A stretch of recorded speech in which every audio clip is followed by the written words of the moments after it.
Hello बच्चों, vector से एक और नया क्वेश्चन लेके आए हैं। ठीक है, क्वेश्चन आसान है। ठीक है, सिर्फ बच्चा गड़बड़ क्या करता है, बीच में गड़बड़ करता है। क्वेश्चन मुश्किल है। ठीक है, मार्च 2022 में आया हुआ क्वेश्चन है। ठीक है, चलिए तो शुरू करते हैं। कितने मार्क्स के लिए आया है ये क्वेश्चन होगा तो 3 मार्क्स। ठीक है, अब देखो बेटा, यहाँ आपको पॉइंट दिया गया है, पहले ए फिर बी, शायद ऊपर हो गया, आपको दिख नहीं रहा होगा, थोड़ा सा नीचे कर रहा हूँ, 2 मिनट। चलिए, हो गया नीचे, चलिए आ गया ये नीचे।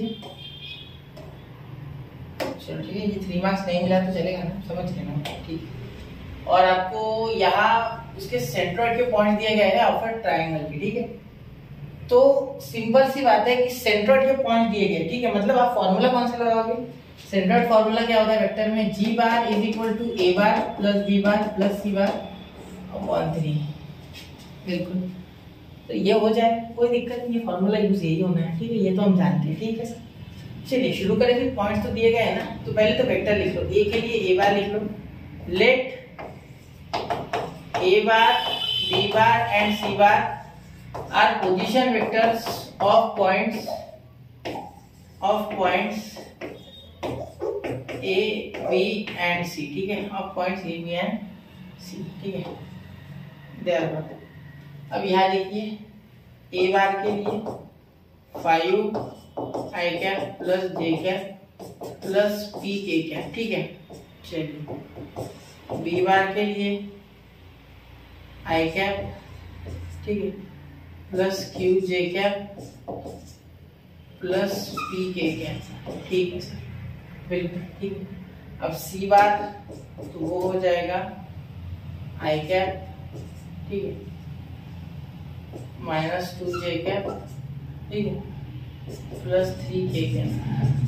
ठीक है, तो ये आपका यहाँ तक तो हो गया बेटा। ठीक है, चलिए अब बहुत आगे आ चुके, क्वेश्चन अब बहुत आसान हो चुका है। देयरफॉर बाय सेंट्रोइड फार्मूला, ये लिखना है तो लिखना, वरना मत लिखना, कोई आवश्यकता नहीं है, पता है सबको। ठीक है, तो G bar is equal to A bar plus B bar plus C bar, plus C bar upon 3। ठीक है, चलिए तो जी बार कितना है बेटा? जी बार इज r -4/3 1, ठीक है। तो ये इसका अगर वेक्टर लिखोगे तो वो यहाँ लिख देते हैं, रेड कलर से लिख रहा हूँ, आपको हाईलाइट हो जाए।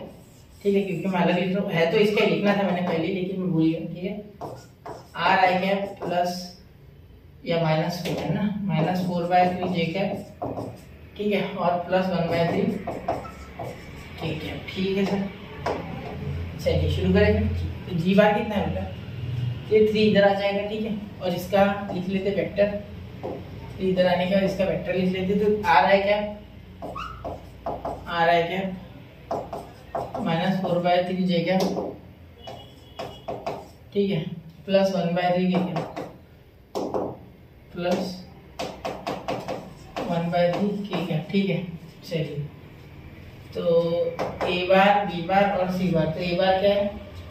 5 आई कैप प्लस जे कैप प्लस पी के कैप। ठीक है, 5 आई कैप प्लस जे कैप प्लस पी के कैप, ठीक है, प्लस आई कैप प्लस क्यू जे कैप, ठीक है, प्लस पी के कैप। ठीक है, इसके बाद प्लस आई कैप -2 जे कैप ठीक है, उसके बाद प्लस 3 के कैप। ठीक है, ये आप यहाँ पॉज करके कर सकते हैं, या फास्ट फॉरवर्ड भी किया तो चलेगा। ठीक है, कोई मुश्किल नहीं, यहाँ मल्टीप्लाई कर दो। ठीक है, तो यहाँ हो जाएगा 3r आई कैप, ठीक है, -4/3 r जे कैप, मेरे हिसाब से तो यही हो जाएगा। ठीक है, और ये प्लस 1/3 यानी 3/3, 3 कैंसिल, तो यहाँ बचा के कैप सिर्फ। ठीक है, क्योंकि देखो यहाँ जब 3 मल्टीप्लाई करोगे तो 3 1 3 कैंसिल, तो यहाँ से के बचेगा। क्या बचेगा? के। ठीक है, चलिए ये देखो, यहाँ देखो ये हो गया 6 और ये 7, तो 7 आई कैप, ठीक है, ये 1, ये जे और ये जे, तो ये इनका दोनों का तो -1 आ गया। देखो +1 और -2 -1, तो यहाँ माइनस की जगह में माइनस अंदर ही रखता हूँ, प्लस यहाँ लिखता हूँ क्यू -1 जे कैप। ठीक है, माइनस अंदर ही रखना, माइनस कॉमन में निकाल लेना, वरना यहाँ माइनस है। ठीक है, तो कंपेयर करने के लिए माइनस कंपेयर कर सकते थे, कॉमन निकाल सकते थे, ठीक है। अब कंपेयर करते समय एक चीज़ का ध्यान रखना है, ठीक है। क्वेश्चन अच्छा है, ठीक है, इसलिए आपको कैलकुलेशन में मिस्टेक नहीं होनी चाहिए। यहाँ -1 आया इसका, ठीक है, फिर ये q, तो q -1 लिखा मैंने, ठीक है।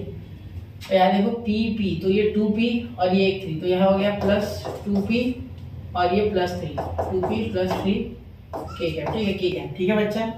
तो अब इक्वेट करते हैं। अरे यार ये 3 यहाँ मैंने मल्टीप्लाई नहीं किया, देखो ये 3 जब मैंने मल्टीप्लाई किया यहाँ, तो यहाँ ये 3 यहाँ कट जाएगा, है ना, वो 3 लिख दिया मैंने, ठीक है। चलिए 3 कैंसिल हो गया।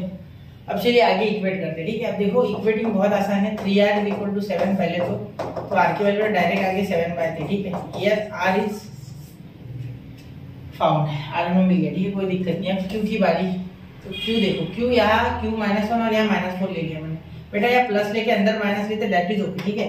लेकिन अब ऑलरेडी माइनस बाहर है तो डायरेक्ट उठा लो, -4r = q -1, ठीक है। ये आपको समझना है, ठीक है, कि अगर आप माइनस कॉमन निकालते ना तो माइनस नहीं लेते, क्योंकि दोनों इधर माइनस है तो इट इज कंपेरेबल। लेकिन यहाँ माइनस है, यहाँ प्लस है, ठीक है, इसलिए मैंने ये माइनस के साथ उठाया, क्योंकि यहाँ प्लस और यहाँ माइनस है, ऐसे, ठीक है। मैं आपको कंफ्यूज कर रहा हूँ शायद, जिसको जैसे समझना है वैसे समझो, लेकिन साइन लेना पड़ेगा वरना गलत होगा, ठीक है। चलिए आर की वैल्यू कितनी है बेटा, आर की वैल्यू आपकी आ रही है 7/3, ठीक है। दैट इज 4 × 7/3 = q -1, ठीक है। चलिए r तो मल्टीप्लाई हो नहीं रहा, यहाँ r है, ठीक है, यहाँ r नहीं है यार, ये गलत हो गया मेरा, सॉरी यार। इस क्वेश्चन में बहुत कुछ मुझसे गड़बड़ हो गई है, ठीक है। तो r इसमें एक्चुअली है ही नहीं, देखो r है ही नहीं, r कहाँ से लिया मैंने, ये देखो ये मैंने r यहाँ से ले लिया, कहाँ है ही नहीं r उसमें, ठीक है। तो ये q = 4 - 1 = q -1, सॉरी यार, ये माइनस इधर आ गया, तो q =